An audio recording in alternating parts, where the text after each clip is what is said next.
നമസ്കാരം, എല്ലാവർക്കും സ്വാഗതം. ഇന്നത്തെ ഡെയിലി അപ്ഡേറ്റ്സിലേക്ക്. ഇന്ന് 2026 ജനുവരി മാസം 16-ാം തീയതി വെള്ളിയാഴ്ച. ഇന്നത്തെ ഏറ്റവും പ്രധാനപ്പെട്ട വാർത്താ അപ്ഡേറ്റുകളും നാളെയും വരും ദിവസങ്ങളിൽ നിങ്ങളെല്ലാവരും അറിഞ്ഞിരിക്കേണ്ട, ശ്രദ്ധിക്കേണ്ട വളരെ പ്രധാനപ്പെട്ട അറിയിപ്പുകൾ, അപ്ഡേറ്റുകളൊക്കെയാണ് ഡെയിലി അപ്ഡേറ്റ്സ് നിങ്ങളുമായിട്ട് ഷെയർ ചെയ്യുന്നത്. എല്ലാ പ്രേക്ഷകരും പൂർണ്ണമായിട്ട് ഈ അപ്ഡേറ്റുകൾ ശ്രദ്ധിക്കുക. നിങ്ങളെല്ലാവരും വീഡിയോ ഒന്ന് ലൈക്ക് ചെയ്ത് എല്ലാ പ്രേക്ഷകരിലേക്കും മറക്കാതെ ഷെയർ ചെയ്യുക. നമ്മുടെ വാട്സപ്പ് ഗ്രൂപ്പിൽ ജോയിൻ ചെയ്യുക. വാർത്തകളും അറിയിപ്പുകളും എല്ലാ ദിവസവും കൃത്യമായി നിങ്ങൾക്ക് വാട്സപ്പ് ഗ്രൂപ്പിൽ ലഭ്യമാവുന്നതാണ്. വാട്സപ്പ് ഗ്രൂപ്പിൻ്റെ ലിങ്ക് വീഡിയോയുടെ ഡിസ്ക്രിപ്ഷനിൽ തന്നെ കമൻറ്റ് ബോക്സിൽ നൽകിയിട്ടുണ്ട്. എല്ലാ പ്രേക്ഷകരും മറക്കാതെ ഏതെങ്കിലും ഒരു ഗ്രൂപ്പിൽ ജോയിൻ ചെയ്യുക. ഏറ്റവും ആദ്യത്തെ പ്രധാനപ്പെട്ട വാർത്താ അപ്ഡേറ്റ്: കേരളത്തിലെ വോട്ടർ പട്ടിക പുതുക്കുന്ന നടപടികൾ പൂർത്തിയാക്കി അന്തിമ പട്ടിക പ്രസിദ്ധീകരിക്കുന്നത് വൈകാൻ സാധ്യത. SIR കരട് പട്ടികയിൽ ഉൾപ്പെടാത്തവർക്ക് പരാതി ബോധിപ്പിക്കാനുള്ള സമയപരിധി വർദ്ധിപ്പിക്കണമെന്ന് സുപ്രീം കോടതി നിർദ്ദേശിച്ചു.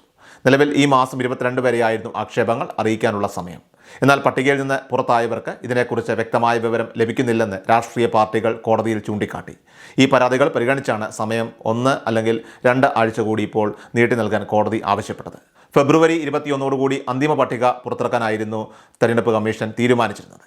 എന്നാൽ പരാതികൾ സ്വീകരിക്കുന്ന കാലാവധി നീട്ടുന്നതോടെ അന്തിമ പട്ടിക പ്രസിദ്ധീകരിക്കുന്ന തീയതിയിലും മാറ്റം വരുന്നതായിരിക്കും. അടുത്ത പ്രധാനപ്പെട്ട വാർത്താ അപ്ഡേറ്റ്: നമ്മുടെ സംസ്ഥാനത്ത് പ്രധാനമന്ത്രി ഉജ്ജ്വല യോജന PMUY പദ്ധതി വഴി ഗ്യാസ് കണക്ഷനുള്ള ഗുണഭോക്താക്കൾ അവർക്ക് 3000 രൂപ സബ്സിഡിയായിട്ട് ബാങ്ക് അക്കൗണ്ടുകളിലേക്ക് ലഭിക്കുന്നുണ്ട്. ഒരു വർഷം പരമാവധി 9 സിലിണ്ടറുകൾക്ക് വരെയാണ് ഈ ആനുകൂല്യം ലഭിക്കുന്നത്. ഈ സബ്സിഡി തടസ്സമില്ലാതെ തുടർന്നും നിങ്ങൾക്ക് ലഭിക്കുന്നതിനായിട്ട് ഉപഭോക്താക്കൾ നിർബന്ധമായിട്ടും ഇലക്ട്രോണിക് KYC പൂർത്തിയാക്കിയിരിക്കേണ്ടതാണ്. ഇതുവരെ KYC നടപടികൾ പൂർത്തീകരിക്കാത്തവർ മാർച്ച് 30-നകം തന്നെ അത് പൂർത്തിയാക്കാൻ ശ്രദ്ധിക്കുക. നിശ്ചിത സമയത്തിനുള്ളിൽ തന്നെ ഇത് ചെയ്തില്ലെങ്കിൽ 300 രൂപയുടെ സബ്സിഡി ആനുകൂല്യം ബാങ്ക് അക്കൗണ്ടിലേക്ക് ലഭിക്കില്ല. BPL അല്ലെങ്കിൽ AY റേഷൻ കാർഡിലെ സ്ത്രീകളുടെ പേരിൽ ലഭിച്ചിട്ടുള്ള കണക്ഷനുകളാണ് ഉജ്ജ്വല യോജനയിൽ ഉൾപ്പെടുന്നത്. നിലവിൽ പുതിയ അപേക്ഷകൾ സ്വീകരിക്കുന്നതല്ലെങ്കിലും നിലവിലുള്ള ഉപഭോക്താക്കൾക്ക് ഈ ആനുകൂല്യം ഉറപ്പാക്കാം.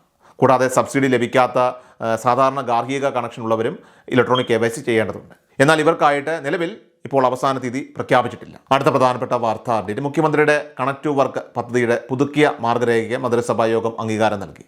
അപേക്ഷകരുടെ കുടുംബ വാർഷിക വരുമാനം 5 ലക്ഷം രൂപയിൽ കവിയാൻ പാടില്ല. അപേക്ഷകർ കേരളത്തിലെ സ്ഥിരതാമസക്കാരും അപേക്ഷിക്കുന്ന തീയതിയിൽ 18 വയസ്സ് പൂർത്തിയായവരും 30 വയസ്സ് കവിയാത്തവരും ആയിരിക്കണം. കേന്ദ്ര സംസ്ഥാന സർക്കാർ വകുപ്പുകൾ, അതോടൊപ്പം തന്നെ കേന്ദ്ര സംസ്ഥാന പൊതുമേഖലാ സ്ഥാപനങ്ങൾ, ഇവയുടെ അനുബന്ധ സ്ഥാപനങ്ങൾ, രാജ്യത്തെ അംഗീകൃത സർവകലാശാലകൾ, ഡീംഡ് സർവകലാശാലകൾ, നിലവിൽ പ്രവർത്തിച്ചു വരുന്ന അംഗീകൃത സ്വകാര്യ സ്ഥാപനങ്ങൾ എന്നിവിടങ്ങളിൽ നൈപുണ്യ പരിശീലനം നടത്തുന്നവരോ UPSC, സംസ്ഥാന PSC, സർവീസ് സെലക്ഷൻ ബോർഡ്, കര, നാവിക, വ്യോമസേന, ബാങ്ക്, റെയിൽവേ, മറ്റ് കേന്ദ്ര സംസ്ഥാന പൊതുമേഖലാ റിക്രൂട്ട്മെന്റ് ഏജൻസികൾ എന്നിവ നടത്തുന്ന മത്സര പരീക്ഷകൾക്ക് അപേക്ഷ സമർപ്പിച്ച് തയ്യാറെടുക്കുന്നവരോ ആയിരിക്കണം. അർഹരായ ആദ്യത്തെ 5 ലക്ഷം പേർക്ക് സ്കോളർഷിപ്പ് ലഭിക്കും. സർക്കാർ എംപ്ലോയ്മെൻറ്റ് വകുപ്പ് മുഖേന ആവിഷ്കരിച്ച് നടപ്പിലാക്കുന്ന ഈ പദ്ധതിയിലേക്ക് employment.kerala.gov.in എന്ന വെബ് പോർട്ടൽ വഴി അപേക്ഷകൾ സമർപ്പിക്കാം. ഡയറക്റ്റ് ബെനിഫിറ്റ് ട്രാൻസ്ഫർ മുഖേന നേരിട്ട് അപേക്ഷകരുടെ ബാങ്ക് അക്കൗണ്ടിലേക്ക് സ്കോളർഷിപ്പ് തുക വിതരണം ചെയ്യുന്നതാണ്. പ്രതിമാസം 1000 രൂപ വീതം 12 മാസത്തേക്കാണ് സ്കോളർഷിപ്പ് അനുവദിക്കുക. അടുത്ത പ്രധാനപ്പെട്ട വാർത്താ അപ്ഡേറ്റ്: സംസ്ഥാനത്തെ ന്യൂനപക്ഷ വിഭാഗങ്ങളിൽപ്പെട്ട മികച്ച വിജയം കൈവരിച്ച വിദ്യാർത്ഥികൾക്കായിട്ട് നൽകുന്ന professor Joseph Mundassery scholarship cash അവാർഡിന് ഇപ്പോൾ അപേക്ഷിക്കാം. മുസ്ലിം, ക്രിസ്ത്യൻ, സിഖ്, ബുദ്ധ, പാഴ്സി, ജൈന മതവിഭാഗങ്ങളിൽപ്പെട്ടവർക്കാണ് അപേക്ഷിക്കാനായിട്ട് അർഹതയുള്ളത്. SSLC, +2, VHSC പരീക്ഷകളിൽ എല്ലാ വിഷയങ്ങൾക്കും ഫുൾ A+ നേടിയവർക്കും ബിരുദ തലത്തിൽ 80% അതിന് മുകളിലോ, ബിരുദാനന്തര ബിരുദ തലത്തിൽ 75% അതിന് മുകളിലോ മാർക്ക് വാങ്ങിയവർക്കുമാണ് ഈ പുരസ്കാരം ലഭിക്കുന്നത്. സ്കൂൾ തലത്തിൽ വിജയിച്ചവർക്ക് 10,000 രൂപയും ബിരുദാനന്തര തലങ്ങളിലൊക്കെ വിജയിച്ചവർക്ക് 15,000 രൂപയുമാണ് ക്യാഷ് അവാർഡായിട്ട് നൽകുന്നത്. മറ്റ് സ്കോളർഷിപ്പുകൾ ലഭിക്കുന്നത് ഈ അവാർഡ് ലഭിക്കുന്നതിന് തടസ്സമില്ല. താല്പര്യമുള്ളവർ ജനുവരി 20-നകം തന്നെ ഓൺലൈൻ വഴി അപേക്ഷകൾ സമർപ്പിക്കേണ്ടതാണ്.